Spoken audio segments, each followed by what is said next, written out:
pay back to the society. સોસાયટીએ જે આપ્યું છે, સમાજ એને જે આપ્યું છે એને પાછું આપવાનું પહેલું આયોજન કરો. કોઈ પુણ્ય કરવો નથી, કોઈ વિકાસ કરવો નથી, સુખી થવાનું કોઈ આયોજન કરવું નથી. બધું જ પછી. તમારી સ્વપ્ન સિદ્ધિ બધી પછી, તમારી યાદ પછી. પહેલા હાથ જોડીને માફી માંગો, જરૂર પડે તો દંડવત સાક્ષાત્કાર કરો. સમાજ તમારો લેણિયા છે, એ તમારા લેણદાર છે.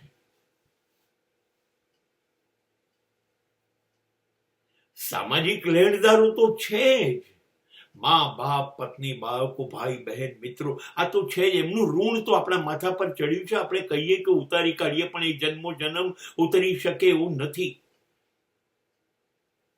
કેવી રીતે ઉતારીશું? એટલે સામાજિક ઋણ ચૂકવવું જોઈએ છે, પણ એ નૈતિક ફરજ છે.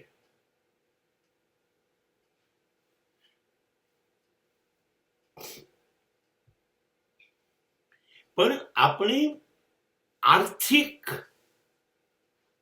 રીતે પણ જો કર્જદાર હોઈએ,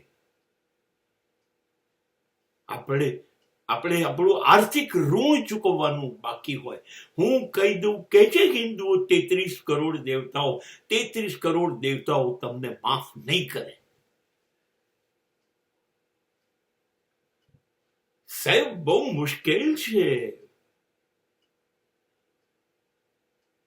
લોકોએ તમને વિશ્વાસ કરીને, ભરોસો કરીને પોતાના અંગત માણસોને આપવાના બદલે તમને જ્યારે પૈસા આપ્યા હોય, સંપત્તિ આપી હોય, કશું આપ્યું હોય,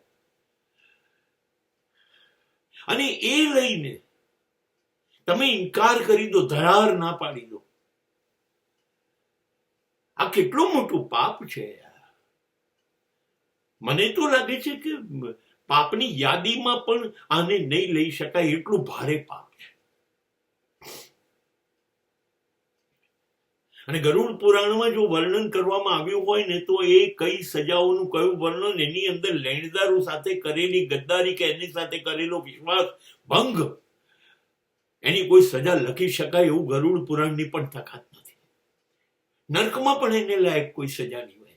પહેલી તો વાત જ એ સાહેબ, આ પૃથ્વી પરનું સૌથી મોટું પાપ જો કોઈ હોય તો એ વિશ્વાસ ભંગ, ભરોસો તોડવો એ છે. આનાથી મોટું કોઈ પાપ જ ન હોય. એને કેટલો બધો ભરોસો, વિશ્વાસ મૂકી અને એને પોતાની તમામ બચતો, એની કેટલી બધી વસ્તુઓ એને તમને આપી હશે. પોતાના માણસોને ના આપી, પોતે ના વાપરી, તમને આપી. કોઈ એક માણસ તમને જયારે લાખ રૂપિયા આપે છે, ત્યારે એ લાખ રૂપિયા એની પત્નીના સુખ, એના મા બાપના સુખ, એના બાળકોનું સુખ, એ બધું એમાં હોય છે. અને એ છોડી દે છે કે યાર લઈ જા. કેટલો ભરોસો અંગત માણસોને નથી આપતો. અને એ એની પાસે લાખ ત્યારે છે જ્યારે એને પરસેવો પાડે છે, એને મહેનત કરી અને પોતાના માટે નથી વાપર્યા. આ પૈસા છે સાહેબ, આ પૈસા છે. અને એ તમને આપે છે દિલ ખોલીને, લઈ જાય મદદના રૂપમાં.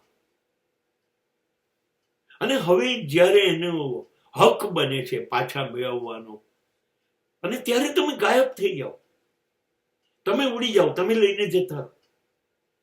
તમારા માટે સામાન્ય ઘટના છે. સાચી વાત છે. તમને તમારો બચાવ લાગે, તમે છૂટી ગયા, તમે મુક્ત થઈ ગયા, તમે ફાયદામાં આવી ગયા, આવું લાગતું હોય. પણ હું તમને ખાતરીથી કહી દઉં, હજારો જન્મ થશે અને હજારો મૃત્યુ થશે, પણ તમારી મુક્તિ નહીં થાય. સાક્ષાત પરમાત્મા આવીને ઉભો હશે તો પણ એ તમને મુક્ત નહીં કરી શકે. વિશ્વાસ ભંગ તો ઈશ્વર પણ નથી ચલાવતો. કેવી રીતે થાય? કેટલી પીડા એને ભોગવી, કેટલી વેદના, કેટલી યાતના એને અને એના કુટુંબે ભોગવી છે. કેટલો મોટો ભોગ આપ્યો, કેટલું બલિદાન આપ્યું. તમે તો આપી જુઓ એક વખત. એક વખતે તમે તમારા બચાયેલા પૈસા તમારા કુટુંબના માંથી કાઢી અને કોઈને આપી જુઓ અને પછી એ તમને ના આપે ત્યારે તમારી મનોદશા વિચારો શું થઈ શકે.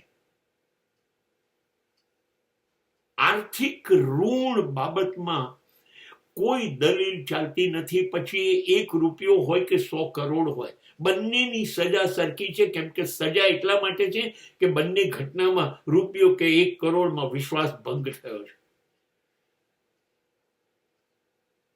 જે જમણા હાથે અપાયા હતા એ જ જમણા હાથે પાછા આપવા જોઈએ, અને તો એ હાથનું ગૌરવ છે. ના ચાલી શકે સાહેબ, આના કોઈ સમાધાન ના હોય. અને બચી ગયા તો એનો મતલબ એ થયો તમે અત્યારે છેતરવામાં સફળ થઈ ગયા, બચી નથી ગયા, સફળ થઈ ગયા. ટેમ્પરરી રિલીફ હાલમાં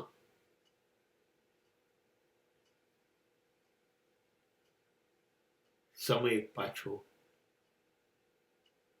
આવશે જે દિવસે, એ દિવસે તમને કોઈ મુક્તિ નહીં મળે. સમય એક ક્ષણમાં દરેક વસ્તુ યાદ રાખે છે. સમય ક્યારેય ભૂલતો નથી, ક્યારેય નથી ભૂલતો.